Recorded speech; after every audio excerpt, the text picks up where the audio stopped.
Thanks a lot for coming to our call. And we're actually part of the RSC community in Switzerland. We're also part of the data science team at Aragon, where we build data platforms, build AI applications. And today we are going to talk about a topic that is really important for us, and it's evaluating this AI system.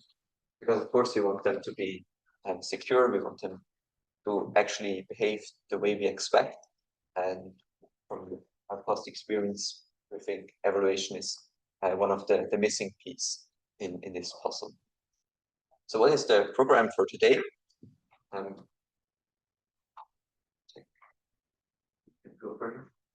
Actually, we will start with some motivation and also show you some example where we failed in this process. So be excited for a personal fuck off that I have. Then we talk about evaluation strategies. So we'll introduce 3 ways to evaluate these AI systems, and then also show some examples from our own work that we did with the University of Bern and the Kinderspital in Zurich, and then leave you with a checklist for your next AI project. Perfect. So what kind of AI systems do RSCs usually build? I think this is a spectrum, of course, but in general, it goes into 2 directions. So on one direction, you have the applied application. So basically, for example, your professor might want to build a course chatbot, or they want to have a deep research tool for university library. And so this is really part of the operations. And on the other side of the spectrum, you have these research applications. So where the AI part is really the focus of the research. To give an example, so Hannes did quantization strategies for LLMs in one of his research projects. And there the goal is really to make models smaller while having the same performance. So really the AI part is the subject of the research. And so how are these systems usually developed? So in the past, in 2017, of course, when I did my first internship in AI, the process was quite straightforward. So you started with some data. For example, you had images of cats or dogs, and you wanted to do binary classification. And you had this labeled data that you can use to train a model. And then the evaluation was quite easy because you already had this labeled data, and you could basically do a test validation, train validation test split, and you could calculate all of these metrics. So maybe you can go one slide further. Yeah, for example, you can calculate the accuracy, or you can plot the confusion matrix with the true positives, true negatives, and so on. But now this changed a little bit over the years. So now, of course, we have these foundation models, so like GPT-3.5 or YOLO in computer vision, that already give us a lot of capability out of the box. Of course, these are not specialized models, so they are not focused on one specific task, but they have like foundational capabilities, I would say. And they can be adapted for a wide range of distinctive tasks, and you get a lot out of the box. But with this, there is also a problem that we have. So many people today, they just start with the model. They say, okay, I want to use ChatGPT. I want to integrate it into my application. And you all know it. Maybe your friend asks you to do this. You have a demo set up in 5 minutes, but you have no idea if it's actually working. So I don't know how many functioning chatbots you have seen, but probably quite a lot. Someone is laughing, so confirming my point. And I think the missing piece here is really the evaluation and the data. So we need to treat evaluation as a first-class citizen, and this talk will now focus on strategies that you can use to use evaluation. So to make the point, evaluation is really important to make an informed decision about the use of AI, to be able to trust the system, that it's actually used for a greater goal and not just to cut down costs. It's also really important if you want to optimize the performance. If you have this whole pipeline, you have to know if it's working or what is not working, that you can optimize it. And in the end, it's also a key part of the scientific method where we perform experiments, do predictions, and then check if these predictions really hold. And yeah, so to get started, to give you a broad overview over these three strategies that we are going to focus today. These are basically what everyone is starting with. So manual testing, handcrafted data sets. So if you actually build data sets for specifically for training and evaluation, and synthetic data sets. So when you actually augment existing data and for specifically this purpose. And just give you an example from 2023, and where we really failed in this evaluation and requirements engineering phase. So what you can see here, so the Swiss Federal Court, they release all of their rulings. So what we thought is, okay, vector databases are now a thing, LLMs are now a thing. Let's just do a retrieval augmented generation demo on these federal court rulings. And so we didn't really think about the requirements, but we just wanted to hack something. And so what we did is basically put this 150,000 rulings into a vector database. And then on top, you can see you can ask something. So this is a question that a law friend of mine had. And then you see, then you get the top 50 results. And these are then basically sent to ChatGPT to assign a score and also to basically get an answer to the question based on this court ruling. And what you see is, it's in green is the answer, and here you see the court ruling. So you can actually check if it makes sense.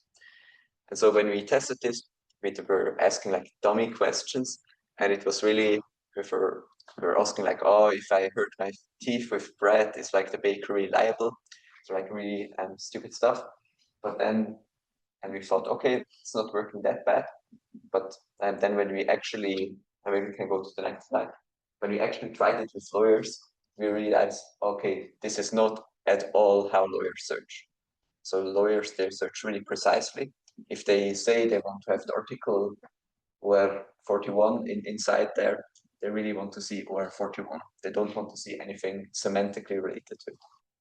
And so this is exactly where we failed to recognize this vector search, which uses embeddings, is not at all precise. It's really fuzzy, which is nice to build like a demo, but it's of course not practical for this use. And later we'll also show a search sample where we then use better methods. So as takeaway, it's of course great for initial iterations to do manual testing, also to just show it to your actual users, but it doesn't really scale. Also, if you want to repeat evaluations, for example, if you have a speech-to-text application, you cannot say the same sentence twice the same way. And so you really have to go to the other parts. Give an example how you can manually craft datasets, or also give your users the ability to label data in an easy way.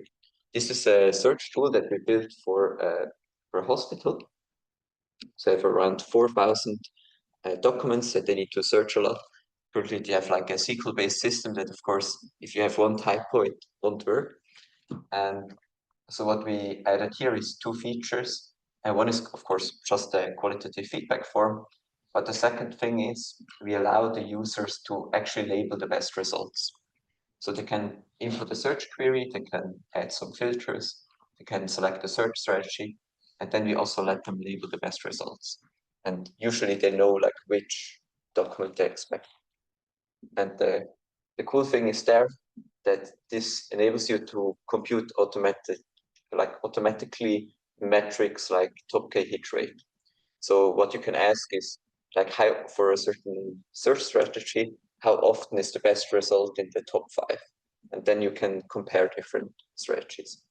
And so for example, if you just do keyword search, in this example, you get around 70%.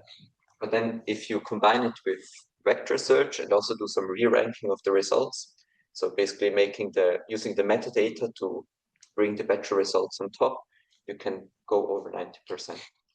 And so then you can also make an informed decision to use these extra methods. Also, if you want to replace it in the future, you have the option to benefit from this system. Yeah, and so this is just we later see another example for this method, but the message is that if you have these applications, you can make it easy for users to gather this data, then you can perform repeated evaluations. Also, if you optimize the system, you can repeat this evaluation. And so with this, of course, handcrafted data sets, they're still quite expensive. And this is why I want to hand over to Hannes, who has also worked a lot on synthetic data sets. We have seen now two methods to do this with manual labor, but the problem is often that this can be, like if you want to scale it, it can be very expensive very quickly and takes a lot of time. Also from the presentation before, we've seen there's a lot of sensitive data.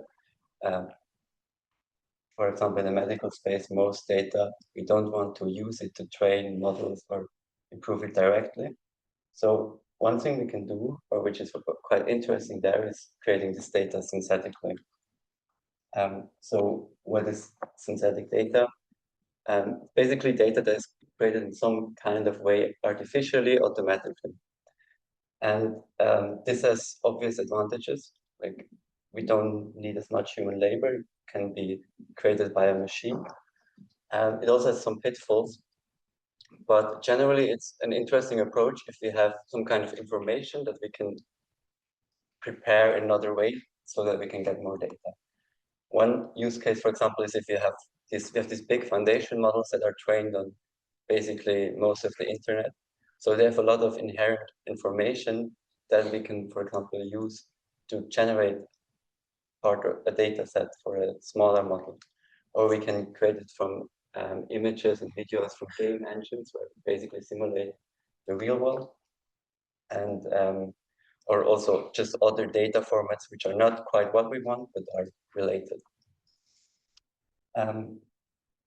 Now, there are multiple ways, or a lot of ways, obviously, to do this, but one simple way is the way from this unnatural instructions paper, which is basically if you start from a data set which is too small for the use case, you maybe want to train on it, you want to evaluate, you want to test, you can use augmenting by taking these data points that you have, giving maybe some additional data, and then say to the model, here are 3 data points, create me a 4th one, which is different or similar or something like that. And then create the instruction with the same model, create the outputs, and maybe do some filtering. And you have this nice input-output labeled data set that you can use to fine-tune a model. So what are the use cases of this?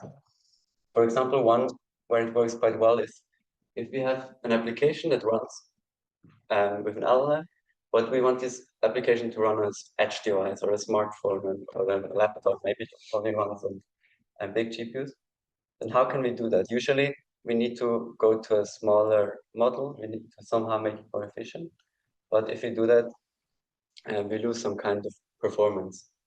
And for example, in most use cases where we tested, we have a simple task, and even a smaller model can maybe perform it. But if we say to do the task, then it fails at other steps that we also need from it. For example, the output is not structured enough. And there we can use the bigger model to create a data set to fine-tune the smaller model. And by fine-tuning, basically it takes away some of the capability, like the smaller model is not as good at general tasks anymore, but we can specialize it on this specific task where we create a lot of data and then train it on. So we use this to create ML applications that run on smartphones. And we have 2 notable examples. One is speech recognition for specific instructions. So if we only need it to detect specific instructions. We can evaluate and train for this very well with synthetic data. And also, if we want to do document processing, those are sometimes rather simple tasks that can be performed well on smaller devices if you're using these tools. Now, synthetic data sets allow for rapid generation, but there are a lot of problems, like it doesn't just solve everything, because the biggest one is it might not represent the real world. So we can have maybe ML, or our ML application solves the problem very well for the synthetic data, but the synthetic data, but if you then test it on the real data or the real world, it fails because the synthetic data doesn't really model the real world. It's not accurate, it's basically not good data. So this is something we have to be very aware of. And so how can we test that it also works like in the real world? What are some ways you can do this? By keeping manual labor still low. And this is a big area of research. One approach is, for example, for legal reasoning, is what this paper, the Lexham paper, presents, which is they take real test data for law exams, and then they split it into open questions, multiple choice questions. Like evaluating an LLM multiple choice is rather straightforward because you can detect the accuracy well, but on open questions it's obviously a bit harder. So what they do, they curate the data and they split it into open questions, multiple choice questions, and then they have the ground truth, so they have the ground solution, and they compare it to what the LLM wrote. And there are two ways to do it. With a human judge, which works well, but the problem there is still a lot of labor. So the more interesting thing is, can we do it with an LLM as a judge? And we arrive at the same problem, that we need to be sure that the LLM as a judge is reliable. And there are also this is another research field, and there are ways to do it. And one of them is the alternative annotator test. So basically, what you do there, you have a group of human annotators, a small group of human annotators, and an LLM as a judge, and you test for the LLM as a judge and each single human annotator. If the human annotator aligns better with the rest of the group or the LLM as a judge, and then you calculate the win rate of how often does the LLM win. And if the LLM wins more than 50%, we can say that it's at least as good as a human annotator.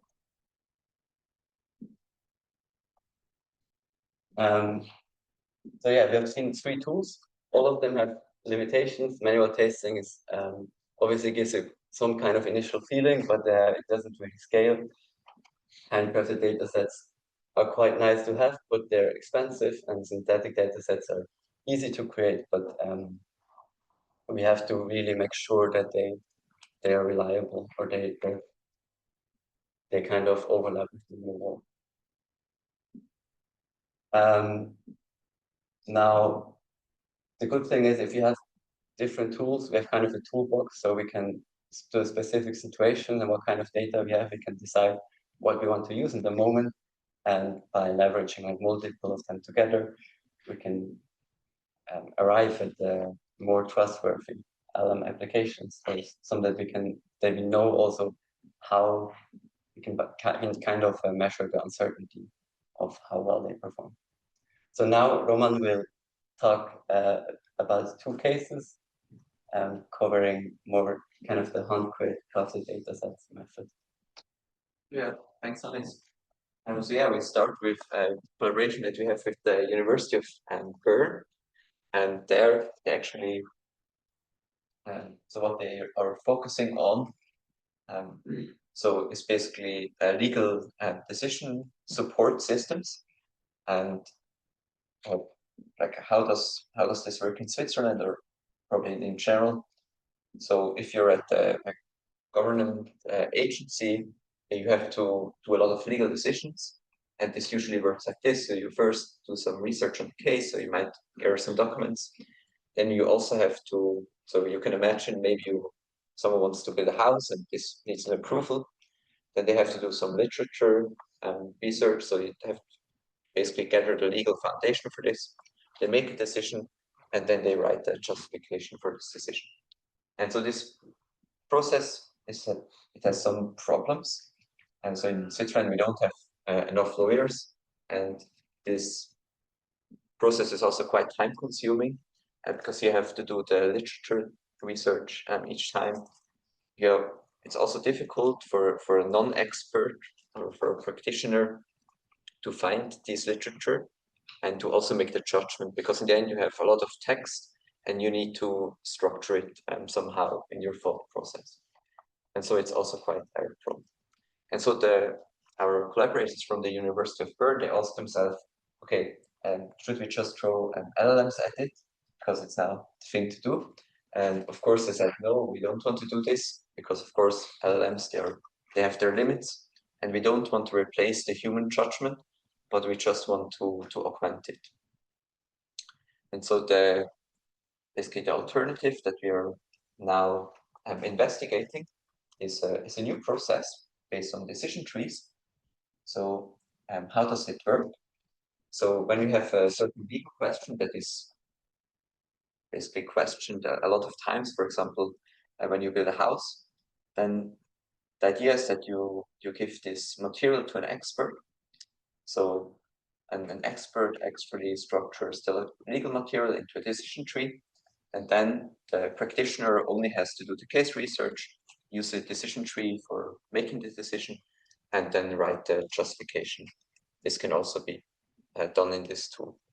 And so to see if there's actually a better way or to legal decision making, we built this application for them.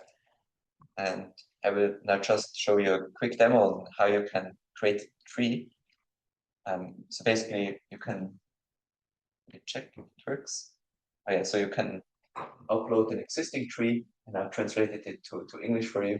So basically at the start, you have some questions in blue, and then you can you either have a yes path, you have a no path, and then in green you have the results. And so for example here, I can modify the text. And the cool thing is then with this tool, basically the study lead can create these decision trees, or an expert can create these decision trees quite quickly. And so what the practitioner then can do is actually running through these decision trees. So I'll show you a demo of this. So basically we have the law just in text form. We have a case that is to be decided. So this is now from a music student that had her violin broken, and in an international setting. And the question is basically, who is liable for, like, in which country should this case be settled? So it's part of the international law. And basically as a practitioner, I now just have to answer these questions and say yes or no, and then provide a justification. And in the end, I get the summary. And so now I'm just adding dummy values because I wanted to make it short, so you can go earlier to your well-deserved lunch break. So already without any AI, I mean, this is purely classical, it's just human intelligence. It's much easier to make these decisions. And it also ensures that the right legal basis is applied. And the cool thing about this application is that it makes it much easier to gather data for empirical evaluations. So if someone is actually trying this application, we can gather all of the data, and then we can also automatically analyze it. But now, of course, we want to develop this further. And so at the moment, what we are working on is also building these decision trees with AI, because somehow, like, taking the text form of the documents and having a tree representation, I mean, it's kind of a translation task. So the idea is to also investigate this. Also, you can support the practitioner by pre-filling decisions, also justifications, and also check if there are any inconsistencies with the case material. And of course, here, the structured way to represent the data is of course really useful to perform automated experiments and evaluation. So if you already have a ground truth of how you should run through the decision tree, it's of course really easy to check if the LLM is using the right sources, if it's going the right path, and then you can make an informed evaluation. And you're just not just like doing, okay, looks good to me. Yeah, so thanks a lot, of course, to our collaborators for letting us allow to present this project. And second case study that I want to show is actually a feasibility study that we did with the University Children's Hospital Zurich. And the part that I'm showing here today is already finished, but it's an ongoing project. And so what they are doing is precision oncology. So this was thanks a lot to Fabio Steffen for allowing me to use his slides. And he showed it at Google earlier this year, because it's a collaboration between Children's Hospital, Google Cloud, and us. But the important part is, of course, what Fabio and his team are doing. So they treat children that have cancer, and what they want to do is they want to personalize the therapy to the specific conditions of the child. And the way they do this is this drug profiling. So the idea is that you extract samples of the cancer, the tumor cells, out of the body, and then you test different drugs outside of the body, and you see which drug combinations are the most effective to as a treatment. But the challenge is, of course, you need to know like which medications to test, and you only have a few examples that you can actually, or a few drug combinations that you can check. And so the question is that they had is, can we use AI to speed up this search?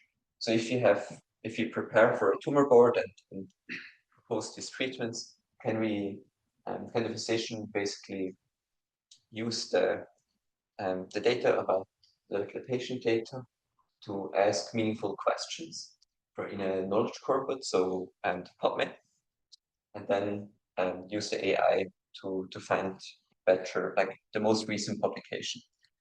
And of course, it's really important to have this factual grounding, so you can actually look at the papers themselves and not just have some answer that could be hallucinated. That you really have this explainability, and that you're always up to date. And yeah, and so the idea is that when you have these combinations, you test them, and then you go to the tumor board with the results. And what you have to, so how do you actually search? So if you have a patient case and you want to find a relevant paper, it's of course, you need to take into account that you need to check three things. So first, you need to check if the population is matching. So does the child have the same age as the people, as the cohort from the paper? Is the therapy the same? And is the disease the same? And actually for children, it's often the case that we don't have any studies or that we didn't try it. Because of course, there are many more studies on, for example, adults. So in this case, when the population doesn't match, but the disease and the therapy is matching, then you're basically doing you're repurposing drugs for a different population. And the search strategies that we now currently tested are basically, of course, the baseline, so just manual keyword search. The second one is combinatorial search. You basically go through these different parts and go wider as you search. And third one is agentic search. So you basically let the AI propose queries, check the results, and then improve the queries on the one. So this is just the architecture for this. But I will just do a demo. So here you can select the patient. You can ask a question, and then the agent basically proposes queries, and now it says, okay, it was too general in the first part, so it tries to narrow it down, and then if it goes, so now it has a huge query that it tries on the PubMed API, and then it finds, okay, this was too specific, so it will again make it simpler. And yeah, then of course you can have a look at, you can also use the LLM for scoring the relevance. You can also chat with it, and you always make sure that the LLM gives you references, and that you all can also really check with the abstract. So you just provide text that is really from the papers and not just invented from the LLM.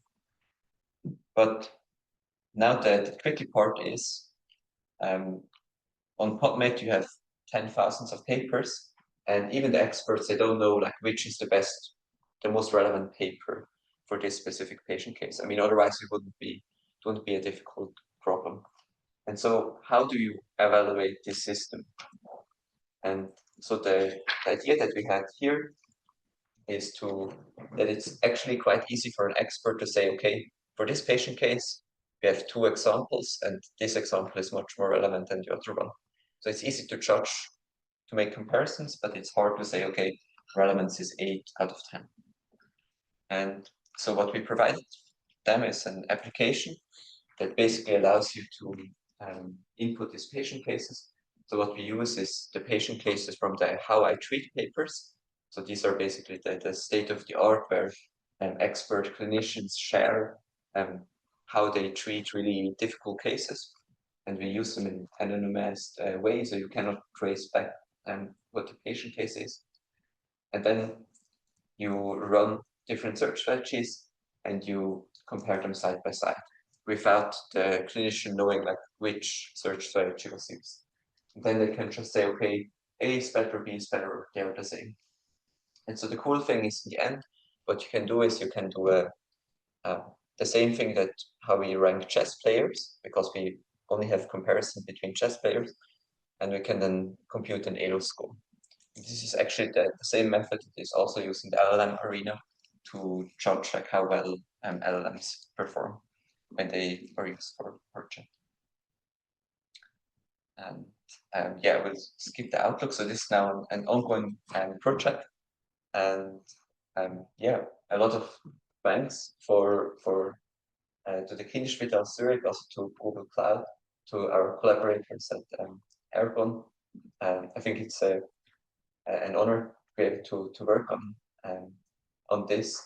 And yeah, also thanks a lot again to Fabio Steffen, who created these slides.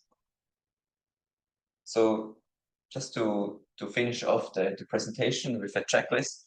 So first, what you should do. So don't just start with the method like I did, just say, okay, we need a vector database because it's cool. Do the opposite, really start with the research question and the problem, and then select the right methods. And what you should do instead is really define clear metrics to evaluate your AI model that also align with what you want to achieve. Create this reproducible evaluation pipeline from the beginning. And of course, always use software engineering best practices to also make the models and their deployments reproducible. So it makes it much easier to maintain these and also to reproduce them across environments. And so I hope that now you're with me that we should really trust evaluation as a first-class citizen, because in the end, we gain the trust. We ourselves know that it performs correctly, and we can perform meaningful optimization, and we can make it much more reliable. And in the end, testing and evaluation, it's just a key part of good research software engineering, and thus we should embrace it. So with this, I want to thank you for your attention. And yeah, we're happy to take on some questions.